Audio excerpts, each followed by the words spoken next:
Long Distance Gamers, and today I'm going to be talking about Clank Legacy 2. So I'm going to be trying to do as spoiler-free as possible, but I want to talk about the game. My husband and I have been playing, we've been playing 2 characters each so we can get the full story. We're 6 stories through, so I have everything set up for the 7th, and I just want to talk about it. So this is a continuation of Clank Legacy 1, but you don't need to play Clank Legacy 1 to play this one, but I would highly recommend Familiarity with Clank or just regular Clank, because some of the game mechanisms you would be already familiar with, and this is hard. Some of the getting through without, being eliminated in the danger zone, it's a lot of work, and if you're not familiar with the story, you might find your character in the danger zone scoring 0 points, and that's just not fun, and that hurts the story. So familiarity is awesome.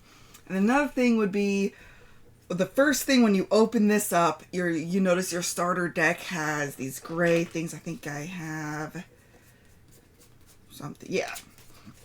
So it has these gray things that you can tell, very obviously you're going to be scratching these off during the game, and they'll reveal different things, and it'll just change the way that that card plays. And then the actual Adventure Row deck also has these scratching things, so you're excited because what could possibly be in this that I want this.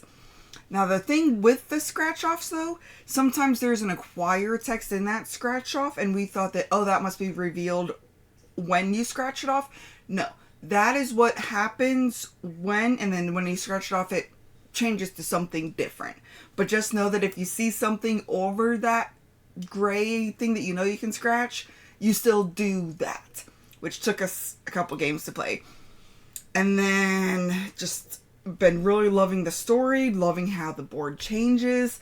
And when you first open the board, you obviously notice that there's 2 different sides, and you're wondering how on earth is the second side going to come in. And it is really interesting how the second side comes in, because it has some unique names. It's very like you have Shirley Temple and Chocolate Mint, and it's going lots of candy names, so you're wondering how this all fits. It does. I promise you, it's awesome. And then for the missions, you notice you're given what side of the map you are on, and then this. I will tell you, we played 1 game of it so far, and it's interesting. Your base Clank is still there. Your base mechanisms is all still there, so it's all familiar. But then you're kind of thinking about it slightly different, because of the way those little battle box design symbol, the way that type changes the game is really interesting, and I'm really looking forward to, because we're about to start our 7th, so the 8th and the 9th also has it, so I'm really looking forward to seeing those, because I want to explore that mode of thinking a bit more. Because it's really interesting. And then, of course, you have goals every game. You have personal goals that you're trying to accomplish. You have team goals, not necessarily. Goals that, as a group, if you accomplish, that kind of progresses the story along, gives you cool stuff. And then if you don't, you probably, get hurt a little bit. That would be a spoiler. There's not really much I can talk about without it being spoilers, but I'm just really looking forward to getting this played again. I cannot wait to get our 7th game in, well, 7 through 12, so we're exactly halfway. I really look forward to seeing how this changes, what comes through.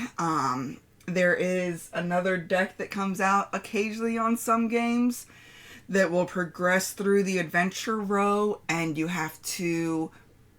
you're encouraged to get rid of those cards, and the way that they encourage you to do so is just interesting.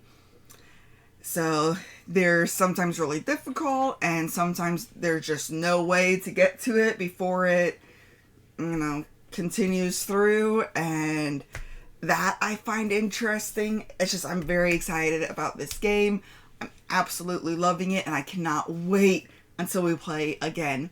But thank you very much for watching, and until next time, just remember to have fun, be present, and be you. Thank you all for watching. If you have any questions or comments, feel free to reach out to us.